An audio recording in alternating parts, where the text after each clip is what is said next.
Thank you very much, Your Excellency, the President, Your Excellency, the Vice President, former Vice President, all very important sovereign citizens here present. It is a presumption that states' stability, national stability, rests on collective responsibility. And without the exercise of that collective responsibility, the security of national resources would not be ensured and development would be the casualty. The presumption has become a truism because of the presence of all these very important personalities here. But that collective responsibility must be contextualized. It is the role of a government to serve the people. It is the role of the opposition to aim to serve the people. And that opposition may be different from the government in form or content. So there is nothing wrong in having an opposition. They have different roles. But essentially the discourse here is not to transform a dialogue into a partisan mechanism for discourse with the people. So if this discourse is to be properly situated, we must all put partisan hearts aside and look at the nation and deal with issues in such a way that the sitting government or any other government will deem those issues to be pertinent to the development of our country and the stability of the state.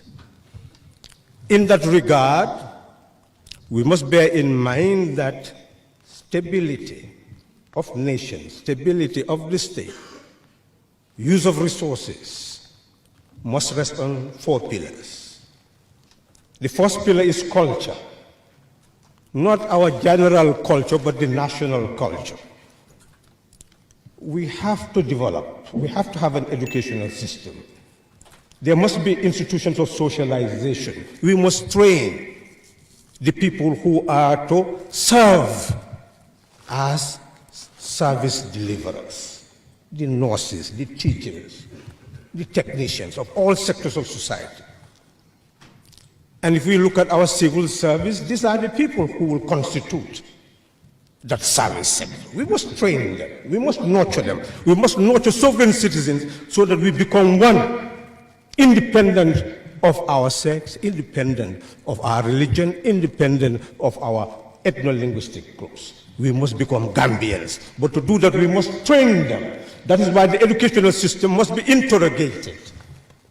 Are we really training sovereign Gambians? Are we really nurturing sovereign Gambians who love country and people? That is the trajectory. And those people are the people who would be the builders of the nation that we hope to develop. Number 2, it is essential to have that social pillar. Honorable members here, Your Excellency the President, we all know that the issue of life expectancy is important. Look at the number of people who are passing away. How do we increase the longevity of their lives? We look at child mortality, maternal mortality, and it is important to improve the quality of our data, because many people in our society have this privacy and respect for the dead that many will bury without informing the state. So how can we ensure that everybody who passes away would be recorded so that we have really improved data and know the causes of death so that we'll know how to really prevent many of the deaths. That is important. The issue of poverty. If we say half the population are living in abject, how do we address those issues? That is important. But we must have the data and then look for ways and means of addressing the issues of poverty. The next element is the economy. That economic foundation, all of us must bear in mind that there are imbalances between import and exports, imbalances between revenue and expenditure. We must take note of this. What is responsible for that? We look at remittances, they are in fact more than even our earnings from imports. So we must look at all this, and we must look at all these correlations in order to find out why are we not able to build an economy which will move away merely from taxation in rendering services to be able to build a productive base to be able to address other concerns. These are issues, national issues we should address. Not only that, it is important for us to bear in mind that the social issues are very significant. But we must move to the political issue, my last consideration. Because that is the state that we have to conserve. And we all know that overstay in office, unconstitutional takeover of office, have also been a disease in our sub-region and causing a menace. So we should sit down and look at these two issues: unconstitutional overstay in office, unconstitutional assumption of office. How do we save the Gambia from such a reality? How can we debate on our constitution, which we should now put to the fore, because it helps us to build a polity that we own? And we can all discuss this in order to shape a future that we own. So my take here is that this is the beginning of a very important exercise. The beginning of a conversation among a people to determine the destiny of a country that we own. Inclusiveness is necessary at this stage.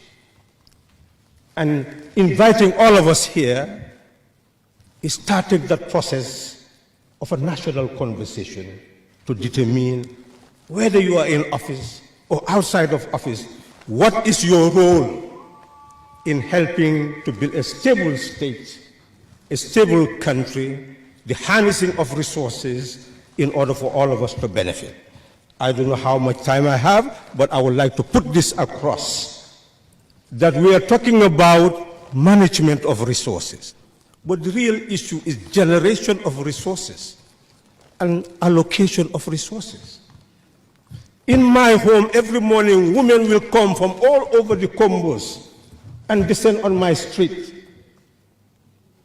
And they are selling without urinals, without water, under the hot sun. Every single day, I cannot even get out of my camper. So, what is the relation between central and local government? Is the structure that we have in resource allocation really the appropriate one?